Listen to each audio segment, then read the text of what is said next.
नमस्कार दोस्तों, स्वागत है आपका उत्तराखंड समाचार में। आइए बात करते हैं आज यानी 2 जून 2020 से जुड़ी हुई तमाम उत्तराखंड की सभी बड़ी खबरों और मुख्य समाचारों को। सबसे पहले आपको ले जाते हैं कोरोना अपडेट्स की ओर। 52 नए कोरोना मरीज मिलने से 959 हुई संक्रमितों की संख्या, संक्रमण दर में भी हुआ इजाफा।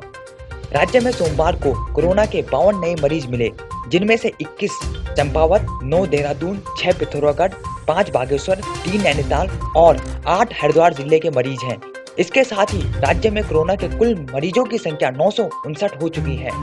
अगली खबर है, कोविड सेंटरों में आए कोरोना मरीजों की अब नहीं होगी जांच, 10 दिनों तक लक्षण नहीं तो मिलेगी छुट्टी।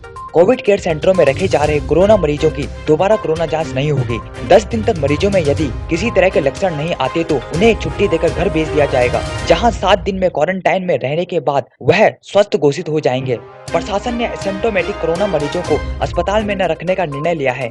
इन मरीजों को कोविड केयर सेंटरों में भर्ती कराया जाएगा। Indian council of medical research की नई गाइडलाइंस के अनुसार अब मरीजों की दोबारा कोरोना जांच नहीं होगी।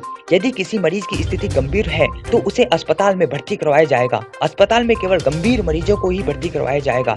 इससे बाकी मरीजों को हो रही परेशानियों में कमी आएगी।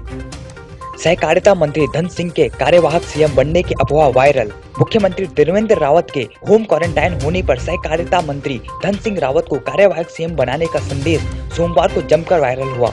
इस संदेश को असामाजिक तत्वों का काम बताते हुए सहकारिता मंत्री ने पुलिस प्रशासन को कार्रवाई के निर्देश दिए। उन्होंने कहा कि मुख्यमंत्री त्रिवेंद्र सिंह रावत की लोकप्रियता को कुछ लोग पचा नहीं पा रहे हैं। यही लोग इस तरह के षड्यंत्र रचने का काम कर रहे हैं। ऐसे लोगों की कड़े शब्दों में निंदा करता हूं। इसके खिलाफ कार्रवाई के निर्देश दिए गए हैं। अगली खबर है, उत्तराखंड में होम नहीं सेल्फ क्वारंटाइन होंगे सीएम त्रिवेंद्र सिंह रावत और 3 मंत्री। करीब 24 घंटे के असमंजस के बाद सरकारी प्रवक्ता मदन कौशिक ने साफ कर दिया कि मुख्यमंत्री त्रिवेंद्र सिंह रावत और 3 मंत्री सेल्फ क्वारंटाइन होंगे। इन 3 मंत्रियों में खुद मदन कौशिक, वन मंत्री हरक सिंह रावत और कृषि मंत्री सुबोध उनियाल शामिल होंगे। रविवार को कैबिनेट मंत्री सतपाल महाराज की कोरोना पॉजिटिव रिपोर्ट आने के बाद से ही इस बात की ओर चिंता और आशंका बढ़ गई थी कि अब सीएम रावत और 3 मंत्रियों को क्वारंटाइन होना पड़ेगा, लेकिन ये साफ नहीं था कि कब और इसका आदेश कौन जारी करेगा। सोमवार शाम तक असमंजस की स्थिति बनी रही। इसके बाद आज शाम खुद सरकारी प्रवक्ता मदन कौशिक ने संदेश जारी कर कहा कि 18 मई की भारत सरकार की गाइडलाइंस के मुताबिक सीएम और मंत्रियों को सेल्फ क्वारंटाइन होना पड़ेगा। अगली खबर है, फूलों की घाटी व नंदा देवी राष्ट्रीय पार्क खुले।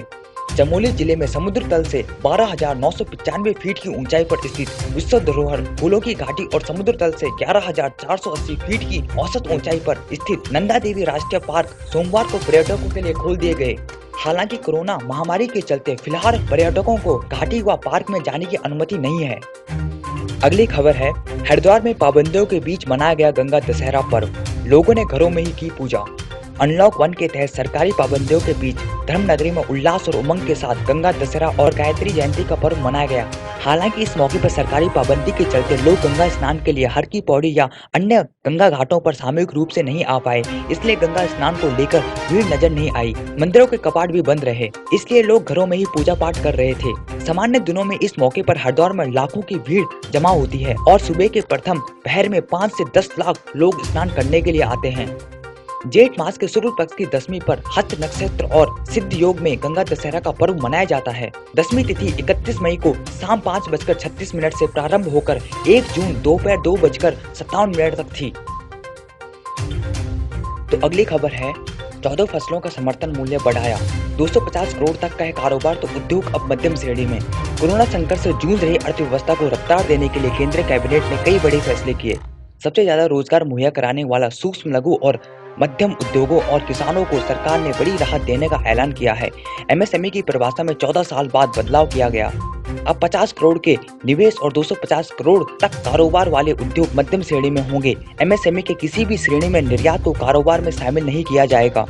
किसानों को राहत देते हुए खरीफ की 14 फसलों का न्यूनतम समर्थन मूल्य बढ़ाया गया। रेहड़ी पटरी वालों को कर्ज मुहैया कराने के लिए पीएम स्वनिधि योजना शुरू की गई है। 14 साल बाद बदली एमएसएमई की परिभाषा, 50 करोड़ निवेश, 250 करोड़ तक मध्यम उद्योग, संकटग्रस्त 2 लाख इकाइयों के लिए 20 लाख करोड़, छोटे मध्यम कारोबार शेयर बाजार में सूचीबद्ध हो सकेंगे। 50,000 करोड़ के इक्विटी निवेश के प्रस्ताव पर मुहर। किसान 31 अगस्त तक चुका सकेंगे कर्ज। कृषि गतिविधियों के लिए 3 लाख रुपए तक अल्पकालिक कर्ज के भुगतान की मियाद 31 अगस्त तक बढ़ाई गई है। ब्याज छूट योजना के तहत अगर किसान 31 अगस्त तक कर्ज अदा करते हैं तो 4% ब्याज देना होगा। तो अगली खबर है, नाटकीय घटनाक्रम में महाराज के परिजनों को एम्स से दी छुट्टी, फिर करना पड़ा भर्ती।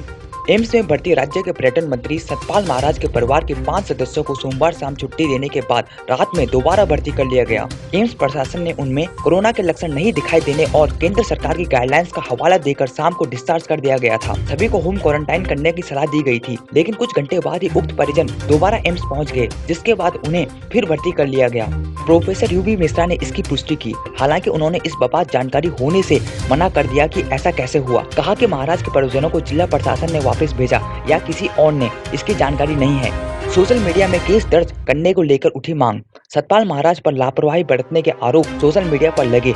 आरोप है कि उनके घर पर 26 मई को होम क्वारंटाइन का नोटिस चस्पा हो गया था। बावजूद इसके वह कैबिनेट बैठक में आए, उन पर कोविड-19 की गाइडलाइंस का हवाला देकर केस दर्ज करने की मांग उठी।